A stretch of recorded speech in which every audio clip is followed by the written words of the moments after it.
집까지 가는 길에 이 먹는 것을 멈추지는 못하고 또 머릿속으로는 어떡하지? 이거 먹으면 살찌는데? 어떡하지? 이만큼이나 먹어버렸어. 어떡하지? 멈출 수가 없는데? 나 결국엔 이거 다 먹어버리게 되는 건가? 제가 처음 폭식증이 발병을 한 거는 대학교 1학년 겨울방학 때였고 20살이었죠. 그때 제가 옷가게에서 아르바이트를 하고 있었는데 대학교에 입학해서 8kg를 뺀 상태였어요. 1년 동안. 나름 굉장히 긴 기간 동안 조금씩 살을 빼서 감량을 한 수치라고 볼 수 있는데요. 이게 제가 목표했던 체중에 다다르니까 이 체중에서 조금이라도 찌고 싶지 않다는 그러한 생각이 너무 강하게 드는 거예요. 그러면서 다시 살이 쪄버리면은 나는 실패하는 것이고 나는 다시 과거에 못생긴 나, 뚱뚱한 나로 되돌아가 버리는 것이고 나는 완전히 망한 거야 라는 생각이 굉장히 강하게 들었어요. 그래서 점점 사람이 집착을 하게 되는 거예요. 강박증도 생기고. 아르바이트를 하면 끼니를 제가 원할 때 해결하지 못하잖아요. 그쪽에서 이제 정해주는 시간이 있는 거고 그때 저는 그 주변에서 해결할 수 있는 음식들로 끼니를 해결을 해야 되는데 이게 저에게 너무너무 스트레스였던 거예요. 그 주변에 기름진 음식들, 배달 음식들, 매운 음식들 이런 음식들밖에 없었고 모두 저한테는 그냥 굉장히 살이 찌는 음식 정도로밖에 생각이 되지 않았어요. 음식을 먹는 것 자체가 저한테 너무 스트레스가 되는 거예요. 저는 건강한 음식, 살찌게 하지 않는 음식을 조금 짧은 텀으로 자주자주 먹고 싶은데 알바를 하면은 그렇게 할 수가 없잖아요. 그래서 이게 스트레스가 굉장히 누적이 되다가 어느 날 퇴근길에 너무너무 단 게 먹고 싶어 미치겠는 거예요. 그래서 퇴근해서 집에 가는 길에 마트에 들려가지고 정말 이렇게 되게 큰 과자를 샀어요.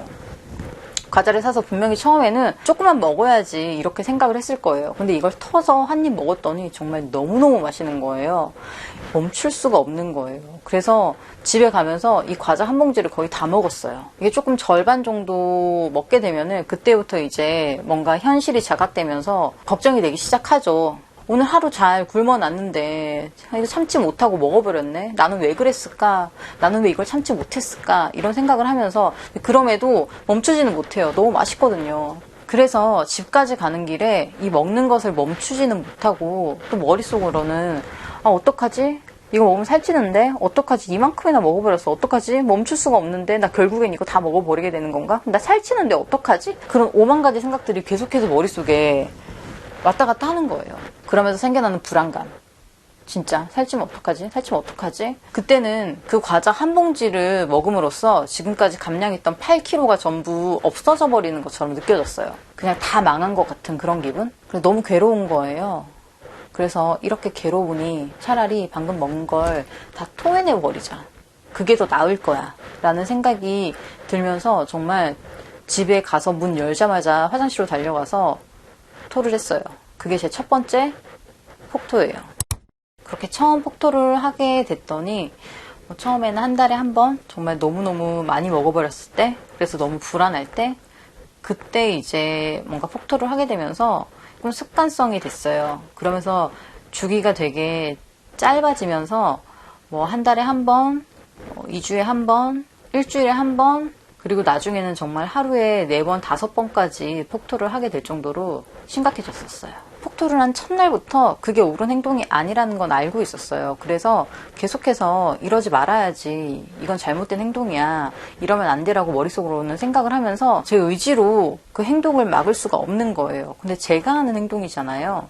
분명히 제 의지로 하는 행동일 거란 말이죠, 폭토도. 그런데 그걸 제 스스로 제어하지 못하니까 스스로가 형편없는 사람인 것처럼 느껴졌어요. 넌 안 돼. 넌 안 될 사람이야. 이런 것조차 못하는데 너가 뭘 하겠냐? 이런 생각들로 지냈던 세월이었던 것 같아요. 그래서 생활이 마비가 되면서 학교도 못 가게 되는 상황에 이르렀어요. 그렇게 됐더니 살을 빼고 싶은 마음과 이 병을 고치고 싶다는 마음이 마음속에서 같이 커졌어요. 그래서 제 발로 병원에 찾아가게 됐죠. 저 이러한 증상이 있고 낳고 싶어요 라고 하면서 의사를 찾아갔어요. 그랬더니 의사 선생님이 당신 같은 케이스는 굉장히 흔치 않은 케이스이다. 보통은 가족에게 끌려오는 경우가 많다라고 말씀을 하시더라고요. 그렇게 저는 굉장히 낳고 싶어하는 의지가 강했던 환자라고 선생님이 그러시더라고요.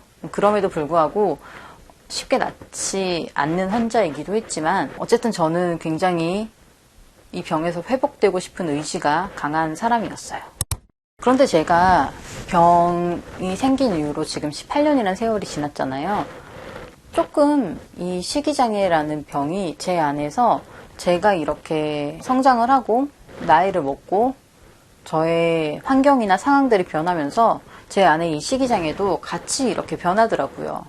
그래서 지금 제가 가지고 있는 이 식이장애는 17년 전 제가 가지고 있던 그 식이장애와는 달라요.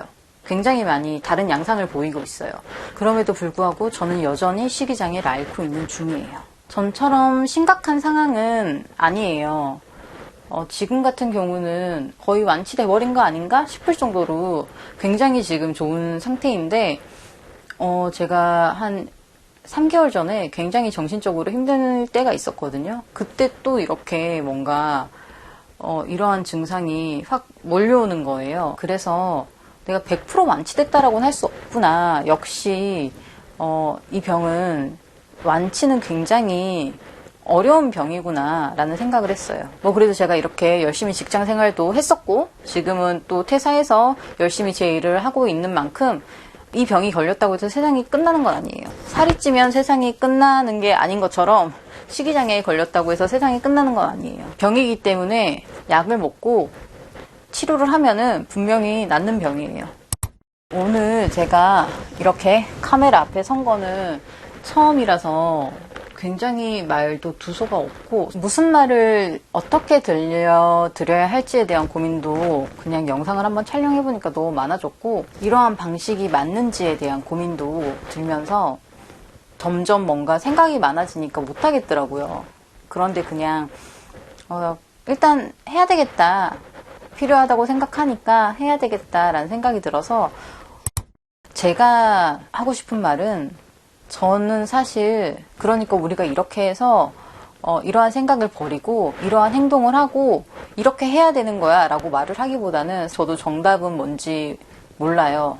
저는 단지 먼저 경험해봤던 사람이라고 생각을 해요. 그런데 아무리 혼자 머리를 싸매고 고민을 해봐도 어떻게 될지 모르겠는 거예요. 그래서 제 얘기를 들려드리면서 우리가 같이 고민을 하면 좋겠고 많은 이야기들이 겉으로 나오면 좋겠다라는 생각이에요. 제 얘기를 듣고 몰랐던 사실을 알게 되시는 분도 계실 거고 용기를 얻으시는 분들도 계실 거라고 분명히 생각을 해요. 저는 이러한 식이장애를 겪었지만 다른 분들은 어떠한 식이장애를 겪었는지 잘 모르겠어요. 그러한 사례들을 모아서 책을 내신 분들도 있기는 한데 그런 책들은 상담을 해주시는 분이라거나 의사 선생님의 입장인 경우가 더 많은 것 같아서 조금 더 환자들이 본인 스스로 본인의 이야기를 하는 게 더 필요하지 않을까라는 생각을 했어요. 최근에 독립출판물 서점에 간 적이 있는데 본인의 우울에 대해서 이야기하는 사람들이 많았어요. 예전에는 우울증에 걸렸다고 하면은 어떤 정신병에 걸린 것 같이 사람들이 여겼잖아요.